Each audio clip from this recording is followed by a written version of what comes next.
LinkedIn is full of narcissists, and I'm one of them. I am humbled to announce that I have absolutely nothing to announce. No promotion, no exciting new appointment, and no award. No photograph of me standing on a stage with a cheap bit of perspex with my name engraved in it to show you all. And regrettably, I have not been made the managing director or CEO of the known solar system. I have, however, spent the last 4 months trying to work out LinkedIn. I've written articles, I've shared ideas, I've published a book, I've talked about my consultancy, I've shared some of the things that I've learnt over the last 50 years of working. And do you know how many consultancy inquiries LinkedIn has generated for me? Let me tell you. Sweet nothing. Which has kind of got me thinking. Perhaps the problem isn't that I'm not promoting myself enough. Perhaps we're all promoting ourselves too much. Who is actually listening? Spend a little time scrolling through LinkedIn and you'll see an extraordinary amount of success. People are delighted to announce things. They are humbled to announce other things. They've been promoted. They've won awards. They've smashed targets. Their businesses have achieved extraordinary results. They've attended conferences. They've spoken at conferences. They've stood next to important people at conferences. Unfortunately, somebody always seems to be there with a camera. I left school at 15 with no qualifications. Well, actually, that's not quite right. I did have one qualification. I had an O-level in metalwork. I clearly wasn't going to be a brain surgeon with that. I've been a car salesman.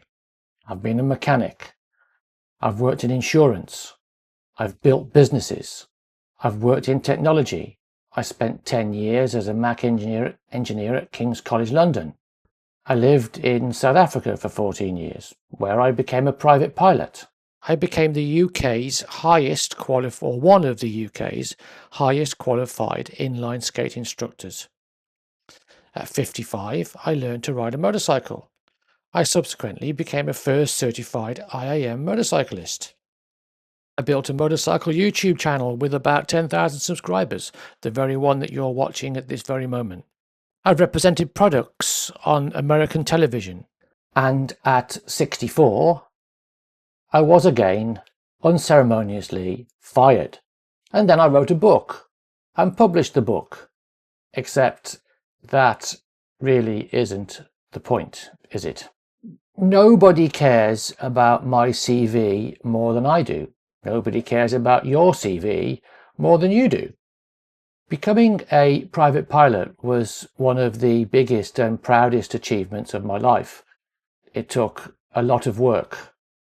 It took an awful lot of money. It took a lot of time. It took some mistakes. It took a lot of patience. But nobody should hire me as a consultant because I once knew 35 years ago how to land an aeroplane.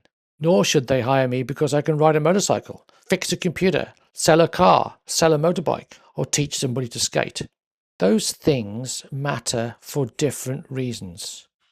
Together, they've given me a bit of an unusual collection of experiences. A salesman sees one thing, a mechanic sees another, an engineer sees another, a trainer sees another, a content creator sees something else, a customer sees something different again. I've been them all. For years, I thought that being a jack of all trades and master of none was my weakness. Now I think it's one of my greatest strengths. Perhaps we've got LinkedIn backwards. LinkedIn encourages us to build our personal brand. We polish our profiles, sometimes probably a little bit too much. We display our achievements. We collect connections. And we feel really good about ourselves when we get more followers. And before long, thousands of people are standing in the same enormous digital room shouting, "Look at me!" Which raises rather an awkward question. If everyone's talking, who's listening?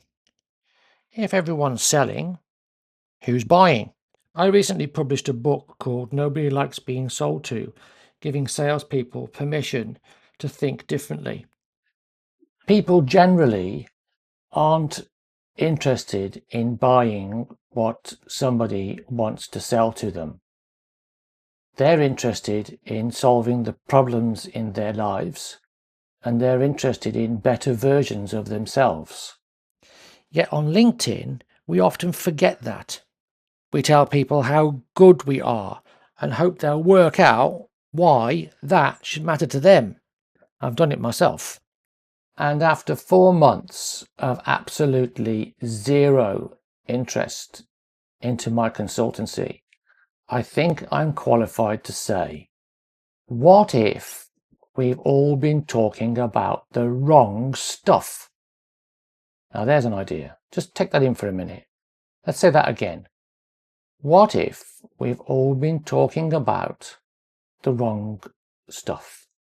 The mistakes, the businesses that didn't work, the idea that failed, the customers that said no, the things we still didn't understand, and the times we got fired. But we don't say these things.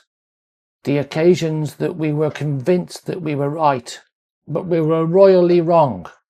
These are the things that rarely, if ever, get put into our polished LinkedIn profiles. Until now, of course. I've made money. I've lost money. I've succeeded. I've failed. I've been hired.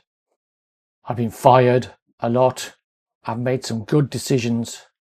And I've made some unbelievably, ridiculously, pathetically bad wrong decisions as well. But I'll say this, at 64 years young, I'm still learning. And perhaps that's a more useful thing to say than pretending that I've got it all right and polishing my LinkedIn profile.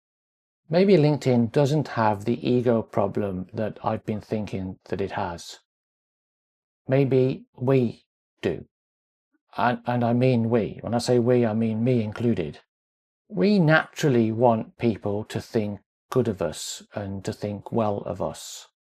And on a platform that's built around professional identity, I can see that it's perfectly normal that we would all want to present the most polished version or versions of ourselves.